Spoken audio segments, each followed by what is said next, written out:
আসসালামু আলাইকুম প্রিয় শিক্ষার্থীরা, আজকে হচ্ছে আমরা যশোর বোর্ড 2024 সালে আসা যে প্রিপোজিশনটি সেটি তোমাদেরকে সমাধান করে দিব।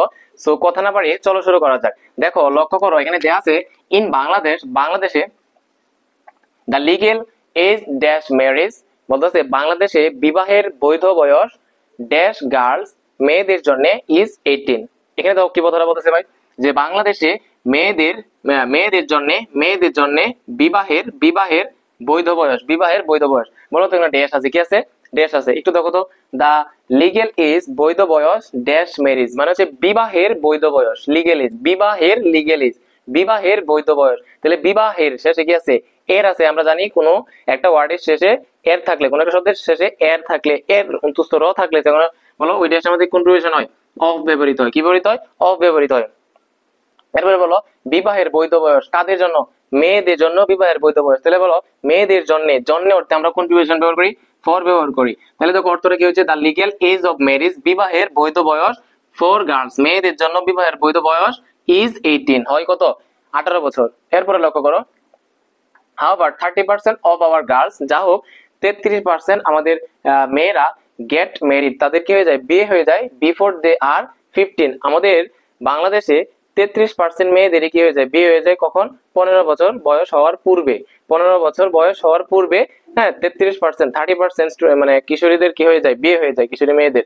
এরপর বলতেছে and 60% dash them become mothers। বলো তো আমি কি বলছি? বলো যে and 60% dash them, এই যে 30% মেয়েদের, কিশোরী মেয়েদের যে বিয়ে হয়ে যায়, এই 30% এর আবার কত? 60%। 30% মেয়েদের কি হয়? বিয়ে হয়ে যায় 15 বছরের আগে, এবং এই 30% এর 60%, 30% মেয়েদের 60% বা 30% এর 60%। তাহলে বলো 30% এর শেষে কি আছে? অন্তঃস্থ আছে বা এর আছে। তাহলে বলো 30% এর, এই যে 30% মেয়ে 15 বছর আগে বিয়ে হয়ে যায়, ওই 30% এর আবার 60%, এই যে দেখো তাদের, এই যে 30% মেয়েদের, তাদের 60% কি হয়ে যায়? বিয়ে হয়ে যায়। তাহলে এর অর্থে আমরা কি ব্যবহার করি বলতো? অফ ব্যবহৃত হলো। 60% অফ দেম, এই যে এখানে দেম বলতে কাদের বোঝাইতেছে? এই যে 30% মেয়ে, যাদের 15 বছর বয়সের আগে বিয়ে হয়ে যায়। তাহলে দেখো এই যে 30% মেয়েদের আবার 60% কি হয়ে যায়? মা হয়ে যায়। Dash the time they reach 19, তারা হচ্ছে 19 বছরে পদার্পণ করা আর আগে বা 19 বছর বয়স হওয়ার সাথে সাথে তারা কি হয়ে যায়? মা হয়ে যায়। প্রথমত হচ্ছে তোমার বাংলাদেশে 30% মেয়ে কি হয়ে যায়? 15 বছরের আগে তাদের বিয়ে হয়ে যায়। আবার এই 30% এর মাঝে আবার 60% এর কি হয়ে যায়? 19 বছরের আগে তাদের কি হয়ে যায়?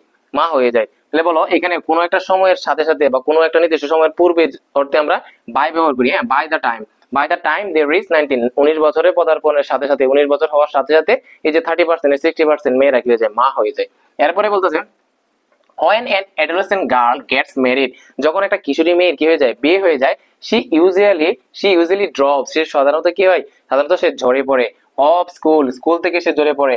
তাহলে বলো এখানে হচ্ছে একটা অ্যাপ্রোপ্রিয়েট প্রিপোজিশন আছে, ড্রপ এর সাথে সব সময় আউট হয়। কি হয়? ড্রপ আউট প্রিপোজিশন বসে। ড্রপ আউট মানে ঝরে পড়া। ড্রপ আউট মানে কি? ঝরে পড়া।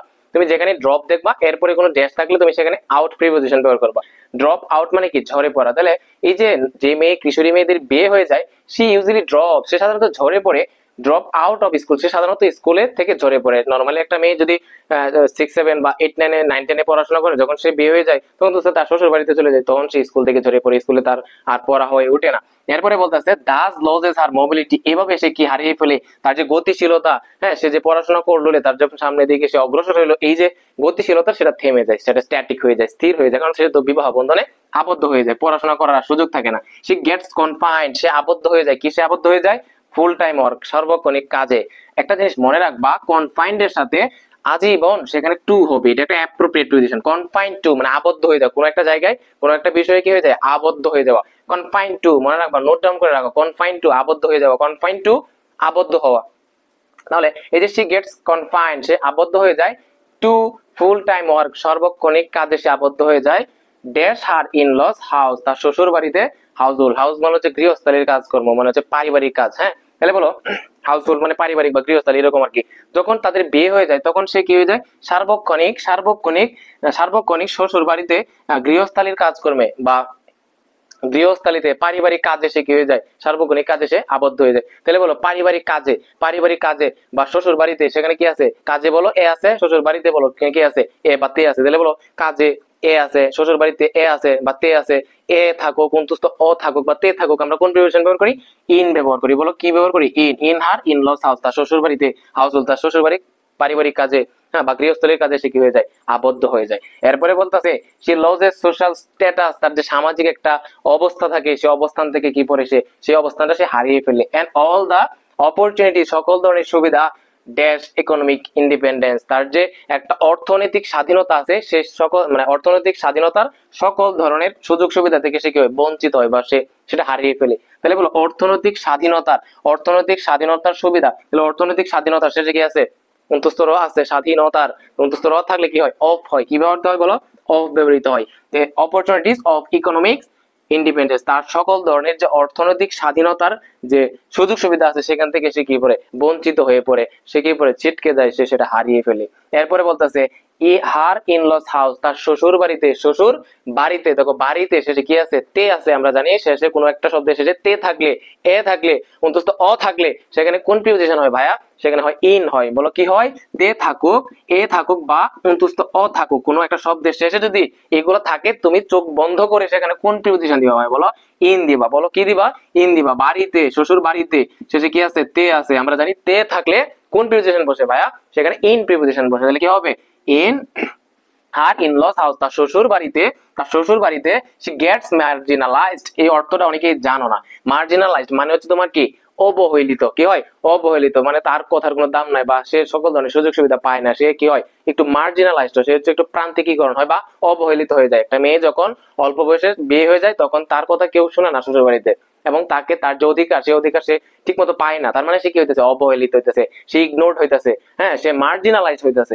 এরপরে বলতেছে she becomes, সে হয় vulnerable dash all sorts of abuse, সে সকল ধরনের, যত ধরনের নির্যাতন আছে, যত ধরনের অত্যাচার আছে, সকল ধরনের অত্যাচার এবার নির্যাতনের কি হয়, শিকার হয়। মনে রাখবো ভাইয়া, এই vulnerable সাথে সবসময় টু হয়। vulnerable টু মানে অরক্ষিত, হ্যাঁ, vulnerable টু মানে অরক্ষিত, এটা অ্যাপ্রোপ্রিয়েট পজিশন। vulnerable পরে কোনো প্রিপোজিশন বসলে সেটা কি বসবে, টুই বসবে। তাহলে বলো vulnerable to all sorts of abuse, say abuse, যত ধরনের নির্যাতন আছে, যত ধরনের অত্যাচার আছে, সকল ধরনের অত্যাচারের সে কি হয়, শিকার হয়। কে, যে কিশোরী মেয়েটা বিবাহ হয়ে যায় 15 বছরের আগে। এরপরে বলো কি বলতেছে এখানে, she becomes vulnerable to all sorts of abuse including dowry related violence, সে সকল ধরনের অত্যাচারের তো শিকার হয়, সাথে মানে সাথে কি থাকে, সে যৌতুক রিলেটেড ভায়োলেন্স, যৌতুক রিলেটেড যে নির্যাতন আছে বা সহিংসতা আছে, সেটার সাথে সাথে সকল ধরনের নির্যাতনের সে কি হয়, শিকার হয়। ঠিক আছে, যখন নরমালি একটা মেয়ে যখন অল্প বয়সে বিয়ে দেয় তখন তাকে যৌতুক রিলেটেড, তাকে সহিংসতা, তাকে কি হয়, পোহাতে হয় আর কি। সো আই থিঙ্ক আমি সবটা কি বলে বোর্ড কোশ্চেন সুন্দর করে তোমাকে বোঝাইতে পারছি। শুধুমাত্র যদি ক্লাসটি ভালো লেগে থাকে তুমি আমার চ্যানেলটি সাবস্ক্রাইব করে দিও, ঠিক আছে। সো পরবর্তী দেখা হবে পরবর্তী কোনো ভিডিওতে। সবাই ভালো থাকো, সুস্থ থাকো, আল্লাহ হাফেজ।